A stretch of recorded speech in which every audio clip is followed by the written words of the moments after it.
Ministry has announced Wednesday, August 27, 2014 as the new dates for tertiary institutions in the country to start the 2014-2015 academic year.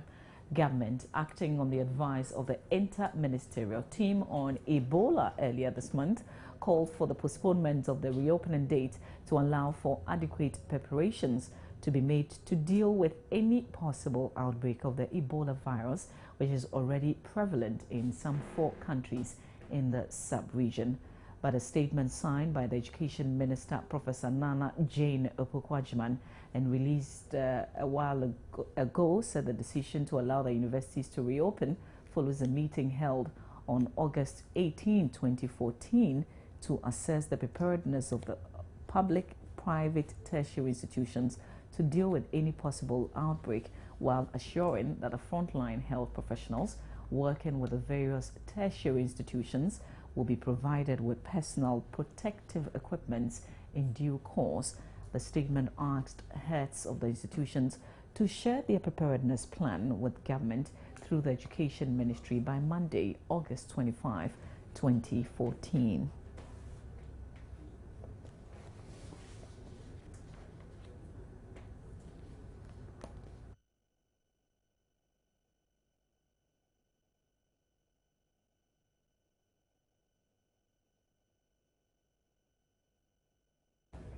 Well, financial analyst and consultant Sydney Casely-Hayford says politicians, both in the executive and parliament, are directly responsible for the problems facing Ghana and not the lack of entrepreneurial skills.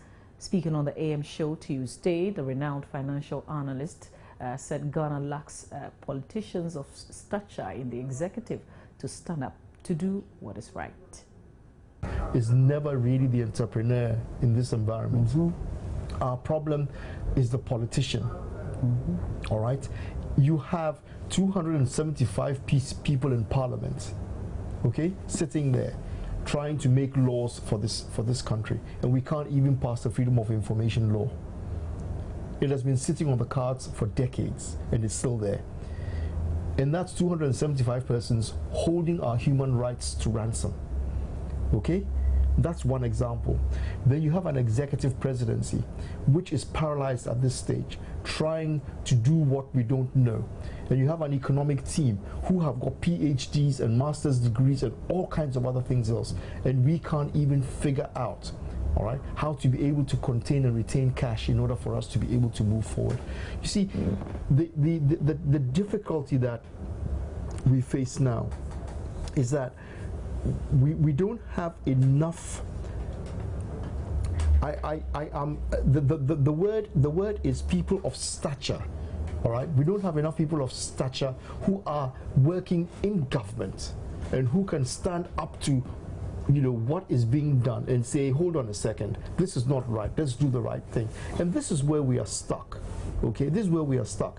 When you have a parliament that tries to do things to their personal advantage, that tries to stop the opposition and make that their only raison d'etre to be in parliament, okay, rather than doing what is right that will move the country forward, then you have a problem. Right? So from my perspective, when you say that the individual, we have not done things, it's not really the people of the countries who have not done things right. It is those who are seeking to stay within control and manage things to their advantage and manipulate things to their advantage. They are the ones who are our problem. And the only way we are going to be able to sort this out is by giving some civil uprisings, some way of protest, some way of at least coming up to be able to champion our causes without necessarily destroying what we have.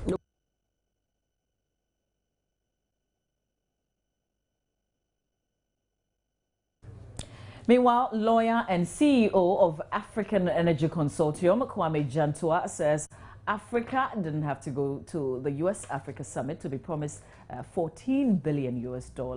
He says the continent has over 80% of the world's natural resources, which should be exploited. We should remember that all these big nations, America, China, they have permanent interests, not permanent friends. So all this money they are putting in for themselves, because you find that most of the monies that come in, it is tied to their companies coming in to do infrastructure projects and the contracts. And what happens? That money they give us, we pay to these companies and it goes back to them. It is high time Africa sat down and decided what we want.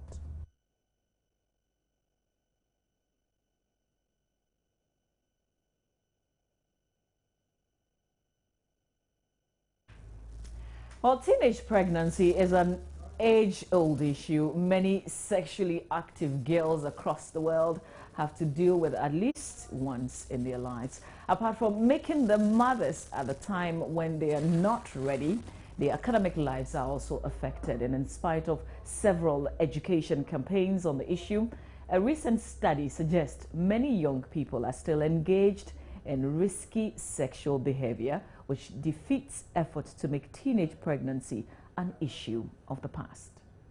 Teenage pregnancy used to be a phenomenon that happened among young people. The culprits were often said to be the youth who have no strong educational background and lack parental control.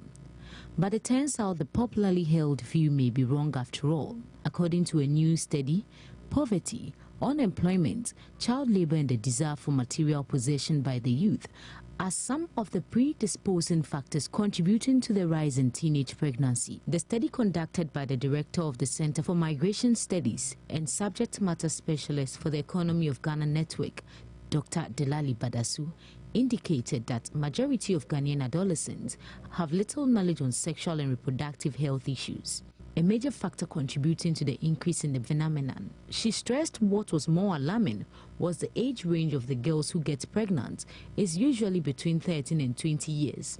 Interestingly, these girls have sexual partners who are over the age of 20. I basically found out that they are in trouble because their relationships end in the birth of a child and they drop out of school. Those who have good support, family support, are able to go back to school, but there were few. The rest either get married and stay home, some are hairdressers, or they don't get married to the man, and they are just there at the time I interviewed them. So, and you know, in our culture too, sometimes when you have already had a child with somebody, nobody wants to marry you again. And you and your child will not be having a kind of typical family where you have a father and a mother and children. Presenting the research work themed Sugar Daddy Babies and Their Mothers, cross-generational sexual relationship outcomes among girls in Accra, Dr. Badasu called for sustained sexual and reproductive health education for young people to adequately address their needs.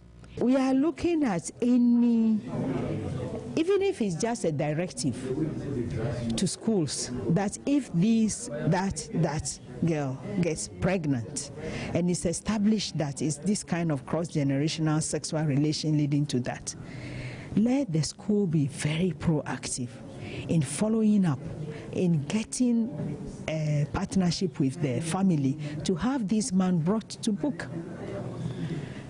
And then men will begin to fear that, well, if I just catch somebody's daughter and sleep with her, there's a law that will catch up on me.